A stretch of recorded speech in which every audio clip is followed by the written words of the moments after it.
सांगलीमध्ये आज उत्तराखंड ते महाराष्ट्रातील 350 गड किल्ले सायकलवरून सर करणाऱ्या उत्तराखंड येथील कार्तिक सिंग या सायकलपट्टूचा आमदार सुधीरदादा गाडगीळ युवा मंचाच्या वतीने सांगली शहरामध्ये स्वागत करत सत्कार करण्यात आला।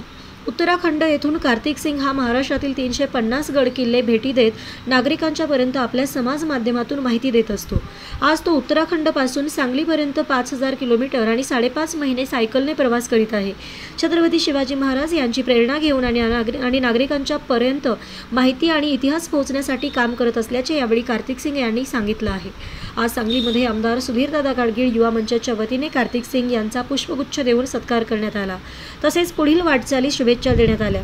यावेळी सामाजिक कार्यकर्ते सूरज पवार, माजी सभागृह नेते युवराज बावडेकर, रवींद्र सदामते, रवींद्र ढगे, सुजित काटे, राजूभाई शहा उपस्थित होते।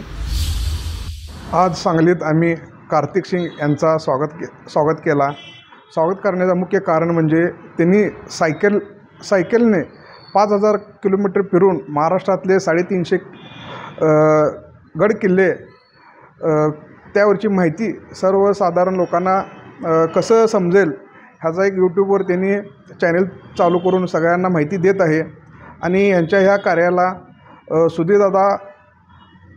आमदार सुधीरदादा गाडगीळ युवा मंचच्या तर्फे आम्ही त्यांचा इथं स्वागत केला आणि पुढच्या वाटचालीस त्यांना शुभेच्छा दिल्या।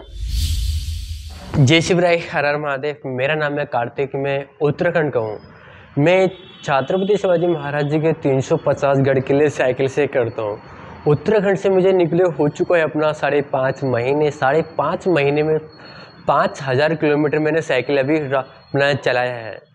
किलो में मैंने अपना 67 फोर्ट्स मैंने कंप्लीट कर लिया है। अपना कोल्हापुर के मेरे कंप्लीट हो चुके हैं, राजधानी सतारा के मेरे कंप्लीट हो चुके हैं, पुणे के मेरे कंप्लीट हो चुके हैं।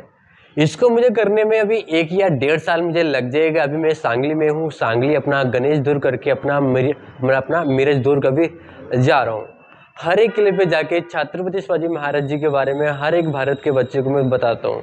क्योंकि मैं यहाँ पे 2023 में आया था, जब 12 ज्योतिर्लिंग कर रहा था उस टाइम में 2023 में आया था।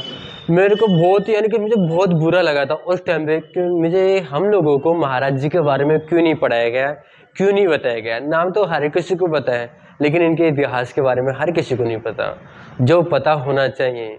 इसलिए मैं साइकिल से जाता हूँ, हर एक किले पर जाके उनकी हिस्ट्री जो हर एक किले की हिस्ट्री देता हूँ। अभी मैं हूँ अपना सांगली, यहाँ पे हमारे बीजेपी के जो हमारे एमएलए जी हैं उनको भी ऑफिस पर आया था। यहाँ पे मेरा अपना सत्कार किया गया तो मैं उनको सभी को मैं धन्यवाद बोलना चाहूँगा दिल से।